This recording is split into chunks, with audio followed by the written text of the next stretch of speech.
Video. তো আজকের এই ভিডিওতে আমরা আলোচনা করব দীর্ঘক্ষণ বসে থাকার যে ঝুঁকিটা বা দীর্ঘক্ষণ বসে থাকারটা যে কি পরিমাণ ক্ষতিকর তা আলোচনা করব।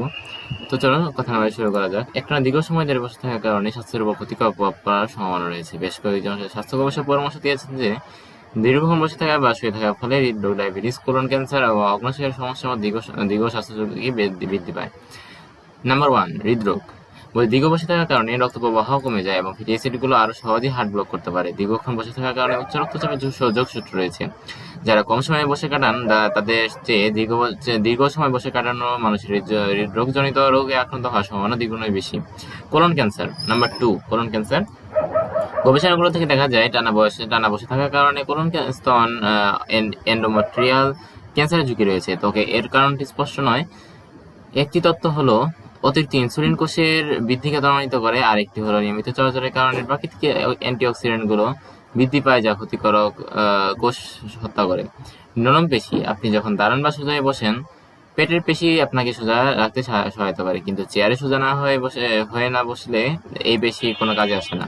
মেরুদণ্ডের নানা সমস্যা দেখতে পারে। পায়ের ব্যাধি। দীর্ঘ সময় ধরে বসে থাকার কারণে রক্ত সঞ্চালন বাধাপ্রাপ্ত হয়, যার ফলে তরল পদার্থ সঞ্চারিত হয়। এর থেকে পায়ের গোড়ালি ফুলে যাওয়া এবং শিরায় রক্ত জমে যেতে পারে। নরম হাড়। হাঁটা এবং দৌড়ানোর মতো ক্রিয়াকলাপগুলো দেহের নিমাশের নরম হাড়কে শক্তিশালী করতে সাহায্য করে। সম্প্রতি অস্টিওপোরোসিস বৃদ্ধির জন্য আংশিকভাবে কার্যকলাপের অভাবকে দায়ী করছেন বিজ্ঞানীরা। মস্তিষ্ক। চলন্ত পেশিগুলো মস্তিষ্কের মাধ্যমে তাজা রক্ত এবং অক্সিজেনকে পাম্প করে এবং মস্তিষ্কের সমস্ত প্রকার এবং মেজাজ বর্ধনকারী রাসায়নিকগুলোর ক্রিয়া সচল রাখে। কিন্তু যখন আমরা দীর্ঘ সময়ের জন্য বসে থাকি তখন মস্তিষ্কের সকল ক্রিয়া ধীর হয়ে যায়। ঘাড়।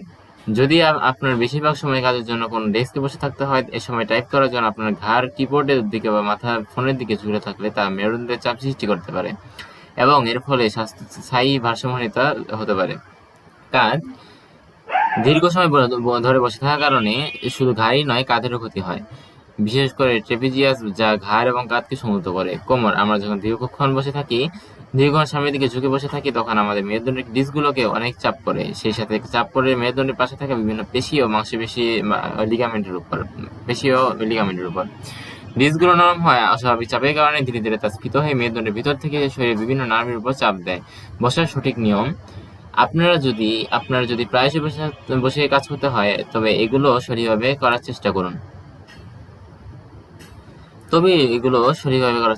সামনের দিকে ঝুঁকে না যাওয়া, কাঁধ শিথিল রাখা, হাত দুই পাশে মিশিয়ে রাখা, কোনোই 90 ডিগ্রি বক্র রাখা, কোমর সোজা রাখে বসা, পা সমতল রাখা, প্রতি আধা ঘন্টা পর উঠে 3-5 মিনিট হাঁটা।